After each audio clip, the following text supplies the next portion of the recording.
Je sais pas si c'est la plus touchy, mais c'est cette anecdote que j'ai envie de raconter. Il y a même pas un mois de ça, un candidat très smart qui me dit que pour lui, le critère le plus important sur la next step de sa carrière se base en fonction des 3 F, fun, fierté et fric.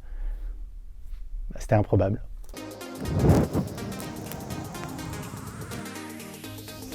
Mickaël Moyal, 15 ans d'expérience professionnelle, dont 10 ans dans le recrutement. Je suis Head of Talent Acquisition et je lance un projet de création d'entreprise, une start-up qui s'appelle Nevoa.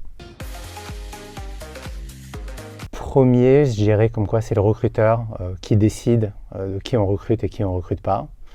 Le deuxième cliché, c'est que le recruteur est quelqu'un de hautain.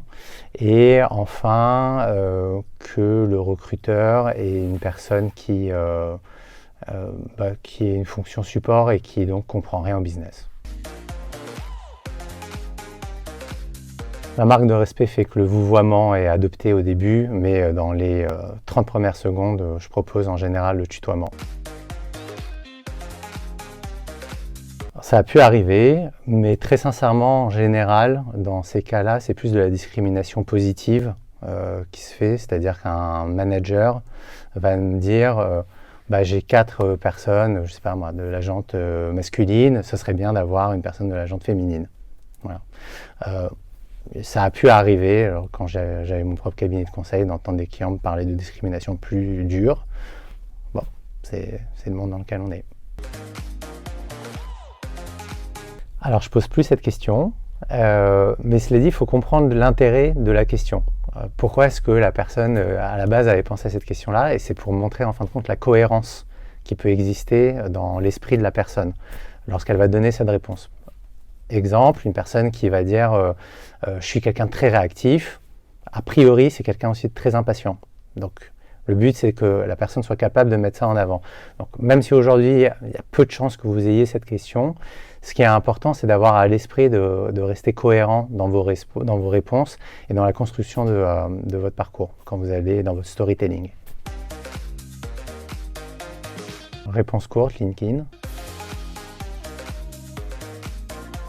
La mauvaise réputation est due au fait que, selon moi, que le recruteur, c'est l'ambassadeur de l'entreprise pour gérer le capital humain de l'entreprise et que le recrutement, ce n'est pas une science exacte. Et par ailleurs, le recruteur, il a géré entre 10 et 15 besoins en même temps.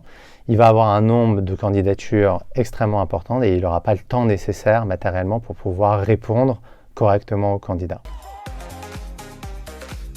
Approche téléphonique, définitivement, parce que ambassadeur de l'entreprise, comme un commercial est l'ambassadeur pour aller chercher du business, et c'est par le contact humain que ça se joue, donc c'est par le téléphone, et puis parce que le recruteur se doit aussi d'être réactif pour amener une réponse au candidat et pour créer le contact humain.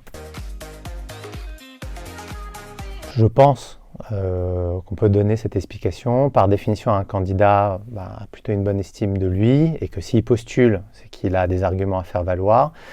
Le recruteur, lui, se doit, de par son métier, de recruter les 3 meilleurs profils, enfin en tout cas de présenter les 3 meilleurs profils au manager qui recrute.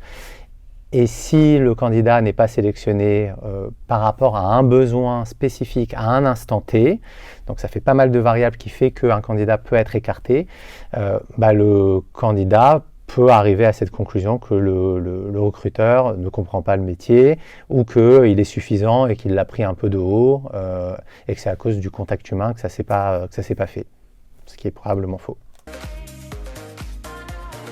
Alors c'est sûr que l'entretien physique est bien. Maintenant, moi j'ai créé le CV vidéo en janvier 2013 en France par smartphone, donc je vais évidemment répondre par visio.